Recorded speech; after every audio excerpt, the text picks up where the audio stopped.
আমার বিভিন্ন রাজনৈতিক কর্মকাণ্ড ভূমিকার কারণে আমার পার্টির চেয়ারপারসন দেশনেত্রী বেগম খালেদা জিয়া, আমাদের ভারপ্রাপ্ত চেয়ারম্যান জনাব তারেক রহমান সাহেব আমাকে মনোনয়ন দিয়েছেন এবং আমি 3বার নির্বাচিত হয়েছি। আল্লাহর রহমতে বাকি 3বার তো নির্বাচন হয় নাই, সুষ্ঠু নির্বাচন ছিল না, একতরফা নির্বাচন হয়েছে, আমিডামি নির্বাচন হয়েছে। আপনারা লক্ষ্য করেছেন যে দিনের ভোট রাতে সম্পন্ন করেছে। তো যেহেতু এলাকায় আমি নির্বাচিত হওয়ার সময় অনেক কাজ করেছি, এলাকার জনকল্যাণমূলক কাজ করেছি।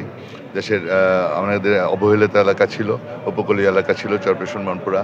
এই এলাকার শিক্ষাক্ষেত্রে আমি কাজ করেছি। শিক্ষার উন্নয়নের প্রশ্নে বিভিন্ন স্কুল কলেজ মসজিদ মাদ্রাসা আমি নির্মাণ করেছি।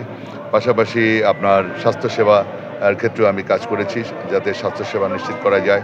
হাসপাতাল নির্মাণ করেছি এবং বিদ্যুতায়নের ব্যবস্থা করেছি, বিদ্যুতায়নের ব্যবস্থা করেছি। প্রতিটি ঘরে ঘরে বিদ্যুতের আলো জ্বালিয়েছি। যোগাযোগ ব্যবস্থার উন্নয়ন করেছি, রাস্তাঘাট, ব্রিজ, কালভার্ট সমস্ত ইউনিয়নের সাথে কানেক্টিং রোড করেছি। যেখানে পাকা রাস্তা ছিল না, পাকা রাস্তা নির্মাণ করেছি। তো এলাকার মানুষের মাদকমুক্ত পরিবেশ উপহার দিয়েছি। মাদকমুক্ত পরিবেশ এটা আমাদের জন্য বিরাট চ্যালেঞ্জ। চরপেশন উপজেলায় আমি যদি আগামীতে মনোনয়ন পেয়ে আমি নির্বাচিত হই, ইনশাল্লাহ আমি চরপেশন জনগণের মাদকমুক্ত পরিবেশ উপহার দিব আবারও অতীতের ন্যায়। এবং আমি নদী ভাঙন রোধ, এটা একটা আমাদের উপকূলীয় এলাকায় বিরাট চ্যালেঞ্জ। আমি নদী ভাঙন রোধের ব্যাপারে কাজ করব এবং শিক্ষার মান উন্নয়নের প্রশ্নে কিছু কাজ করব। যুগোপযোগী শিক্ষার প্রয়োজন, আমাদের গতানুগতিক শিক্ষা হবে না। এখানে আপনার প্রযুক্তিগত শিক্ষা, আইটির দিকে আমি জোর দিব এবং ইংরেজির দিকে জোর দিব।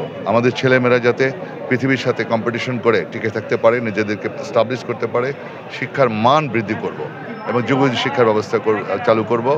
এবং এটা আমাদের 31 দফা, আমাদের মাননীয় ভারপ্রাপ্ত চেয়ারম্যান তার কর্মসূচি রয়েছে রাষ্ট্রীয় মেরামতের 31 দফা। সে 31 দফা কর্মসূচির ভিতরে রয়েছে আইটির ব্যাপারে বক্তব্য আছে, প্রযুক্তির ব্যাপারে বক্তব্য রয়েছে।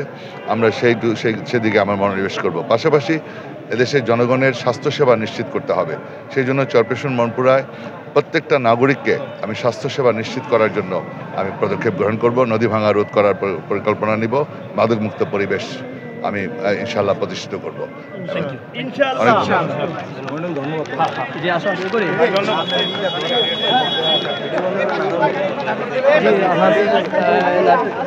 আলম সাহেব তিনি আসলে এনার গাড়ি এখানে চলে আসছে, আসলে তিনি গাড়িতে উঠে যাবেন এখনই।